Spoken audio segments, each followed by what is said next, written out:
Supervisor of Elections building in Leon County, Florida. Then Andrea Jenkins, self-advocate. I'm Andrea Jenkins. I live and work in Tallahassee, Florida. I am wearing a blue dress with a cardigan, black cardigan, and I have hazel eyes and blonde hair. Hi, my name's Alex Mosca. I'm a public information specialist with the Leon County Supervisor of Elections. I'm a white man, I'm 39 years old, and I have gray hair. Each eligible American citizen has the right to vote in an election. And 1 in 4 adults in the United States has some type of disability, making it important to ensure that all voting sites have accessible voting machines for all to be able to exercise that right. People turn in paper ballots at a voting center. Andrea. People without disabilities may take the privilege of voting for granted. However, the regular ballot isn't accessible to individuals with disabilities. Ensuring accessible elections is a part of what we do. That's why we've made it a part of our mission statement. And the Help America Vote Act requires at least one voting machine in every polling place be accessible to anyone with a disability. A poll worker sets up an accessible voting machine. To use the voting technology, we make sure to train our poll workers so that they know how to use the machines, where to locate them to protect voter privacy, and inform voters that they are available. A poll worker guides Andrea to a voting machine and shows her how to use the machine, as Alex explains. When you arrive to vote, inform a poll worker that you need to use an accessible voting machine, and they should direct you to an available option. Remember, voting accessibility is your right. In this video, we'll go over the features of the ImageCast voting machines, which is what we use here in Leon County, so that you can be prepared to vote. An ImageCast voting machine featuring a screen and panel of buttons. The ImageCast machine was designed for accessibility, which means that voters with disabilities can cast their ballots using the standard equipment we have available at every voting site in our county. Andrea. Have no fear. It's a very simple process. They will help you to get set up and get oriented to the machine and how it works. A poll worker inserts a paper ballot into the machine. We will cover an overview of the device. The ImageCast machine provides voters with several accessibility features, including a large screen to better view and cast the ballot, assistive input devices for accessible ballot navigation and voting, including a keypad, headphones, sip and puff, and paddles. Audio instructions from the machine. Please select your assistive input device. You have chosen to use the audio tactile interface. A user keypad, also known as an audio tactile interface, or ATI, is a handheld controller that is used during voting. It is connected to the ImageCast machine, and a set of headphones can connect directly to the controller. The keypad also includes T-coil coupling, a device that works with hearing aids and cochlear implants to couple with assistive listening devices, audio systems, and cell phones. The ImageCast machine has a T4 rating for interference. If you have your own preferred accessible equipment, including paddles, sip and puff devices, or T-coil couples, you may wish to bring them with you when you go to vote. You can then use your own accessible equipment when interacting with the voting machines. If you are blind or have low vision, the ImageCast machine provides additional accessibility options. First, the visual display can be adjusted using the zoom and contrast buttons. There are 3 different zoom levels to enlarge the screen for individuals with low vision, and the contrast button allows users to view text and informational graphics at a higher contrast.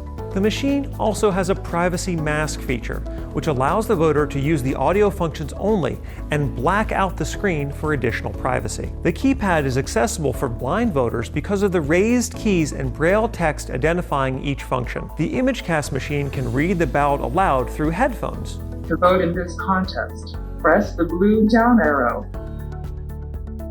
This can benefit voters with blindness and people with low vision, and also people with invisible disabilities like learning or intellectual disabilities. As someone who's visually impaired, I utilize the ATI, which speaks out the selections, and that allows me to make my selections confidentially. Once you're ready, the poll worker should then step away, allowing you to complete your ballot in privacy, a right that all eligible citizens should be able to access. Prior to learning about the accessible voting machine, I would have friends try to assist me with the voting, and it didn't seem very private or discreet, so it's wonderful to be able to have the option of voting on my own. The keypad contains raised buttons that can be identified by touch by their different shapes and visually by their bright colors. The buttons on the controller include a red X-shaped button in the middle for selecting and deselecting candidates and other ballot choices, selecting options in the audio and touch screen settings, and to print the ballot when prompted. Blue up and down arrows to the right of the red X button for navigating through instructions and candidate selections. Yellow left and right arrows to the left of the red X button to navigate through the contest and questions on the ballot, to access audio and touch screen settings, as well as to review selections and cast your ballot. Two small round orange buttons at the top right for changing the audio speed, two small square white buttons at the top left for adjusting the volume, and a long green help button across the bottom of the controller for pausing the voting session, getting instructions, or getting a poll worker's attention. You can always press the green help button in a voting session to get help from any polling worker, and they'll come around and assist you. For people with disabilities that impact dexterity, the keypad can accommodate sip and puff or paddle switches. The keypad can also be operated with one hand. There are two types of sip and puff devices: the headset device and the gooseneck device. The poll worker will assemble the unit with disposable gloves for your health and safety. Disposable straws are also used for sanitary purposes. The poll worker will connect the sip and puff to the device for you. The device is activated as long as the sip or puff is maintained. The sip and puff will enable the voter to choose by sipping on the straw and then selecting the preferred option by breathing into the tube slightly. Voters can then sip consecutively to confirm their choice and puff once the next button appears in order to advance the screen. To change a selection, voters can scroll through options by sipping consecutively and then puffing once their choice is selected. A person uses a sip and puff straw to scroll through options on the screen. You have selected butter pecan. For ballots that have a write-in option, the puff feature will activate an on-screen keypad that can be moved through via sipping to locate a desired letter and puffing to select one's choice. You have reached the end of the ballot and the ballot is fully voted. Yay! Says I've reached the end of the ballot. All done. All done. Once the voter goes through the voting process using the keypad, they can review, edit, and verify their selections before casting their ballot. You'll be prompted to go to the ballot review screen. You'll then press the blue down arrow to go through each of your selections. When you've reviewed all of your selections, you'll be prompted to press the red X button to print your ballot. The built-in printer produces a marked paper ballot that serves as the official ballot record.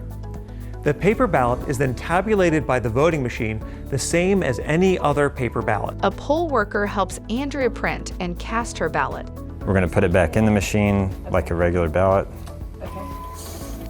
The ballot was successfully cast. Andrea places an "I voted" sticker on her shirt as she exits the voting center. Voting for me has been super empowering, and being able to access the vote in an accessible way is really helpful.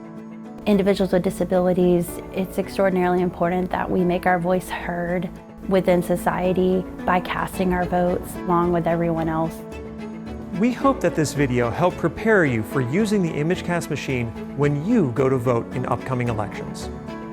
Thank you. These materials were produced and funded by Access the Vote Florida and Disability Rights Florida Incorporated, in association with Block by Block Creative, through the Federal Protection and Advocacy for Voting Access Grant Program administered by the U.S. Department of Health and Human Services, Administration for Community Living, and through additional support by the American Association of People with Disabilities.